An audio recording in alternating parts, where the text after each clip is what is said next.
Bonjour, dans l'épisode précédent, je t'ai raconté comment Ulysse et ses compagnons ont réussi à survivre au chant mortel des sirènes. Ulysse, épuisé mais vivant, a été détaché du mât et tous ont poussé un grand soupir de soulagement. Mais ils le savent, leur voyage est loin, très loin d'être terminé. Épisode 27, l'étrangeté du détroit. Le navire continue d'avancer sur la mer. Le calme est revenu, mais l'ambiance à bord est tendue. Ulysse, debout à la proue, fixe l'horizon comme à chaque fois. Il sait que le prochain danger approche et qu'il est grand. Le détroit où se cachent deux monstres terrifiants, Scylla et Charybde. Peu à peu, le paysage change. Le ciel s'assombrit alors que le soleil est encore haut. La mer devient plus agitée sans raison. Des remous étranges apparaissent à la surface de l'eau comme si quelque chose d'invisible bouillonnait sous le navire.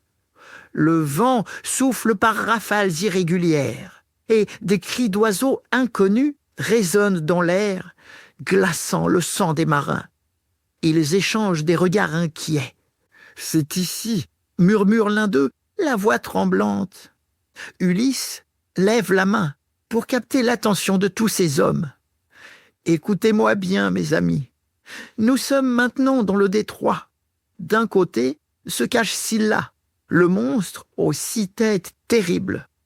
De l'autre, Charybde, le gouffre géant qui engloutit tout.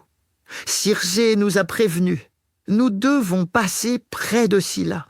Nous perdrons peut-être quelques hommes, mais si nous approchons Charybde, alors ce sera la fin pour nous tous. » Les marins hochent la tête, le regard déterminé, mais empli de peur. Ils saisissent leurs rames encore plus fort, prêts à faire face au danger. Autour d'eux, le détroit se resserre, les falaises abruptes encadrent la mer, sombre et menaçante.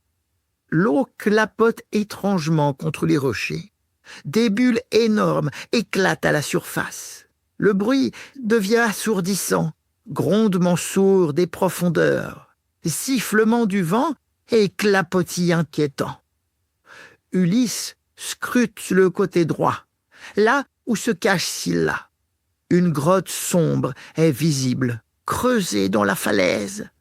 Rien ne bouge, ou tout du moins encore. Mais il sait que le danger est tapis, là, prêt à surgir. « Ramez !» ordonne-t-il d'une voix forte. « Ne regardez ni à droite ni à gauche. Ramez aussi vite que vous le pouvez. » Les marins s'exécutent dans une cadence folle, les muscles tendus, le souffle court. Chacun sait que la moindre erreur pourrait être fatale. Le navire avance lentement d'abord, puis, sous le rythme effréné des hommes, de plus en plus vite. La mer se met alors à tourbillonner autour d'eux. À bâbord, un bruit monstrueux éclate soudain et un énorme tourbillon apparaît. C'est Charybde qui aspire la mer tout entière. Ulysse crie alors à ses hommes « Tenez le cap, évitez ce gouffre à tout prix, restez près de la falaise !» Le bateau tangue, la mer gronde, le vent hurle. Tous les marins sont crispés, le regard rivé sur leurs rames. Tandis qu'au-dessus d'eux, la grotte de Scylla reste mystérieusement silencieuse.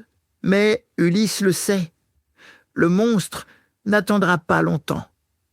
Dans le prochain épisode, je te raconterai comment Ulysse et ses compagnons vont devoir affronter le monstre terrible Scylla, le monstre aux 6 têtes.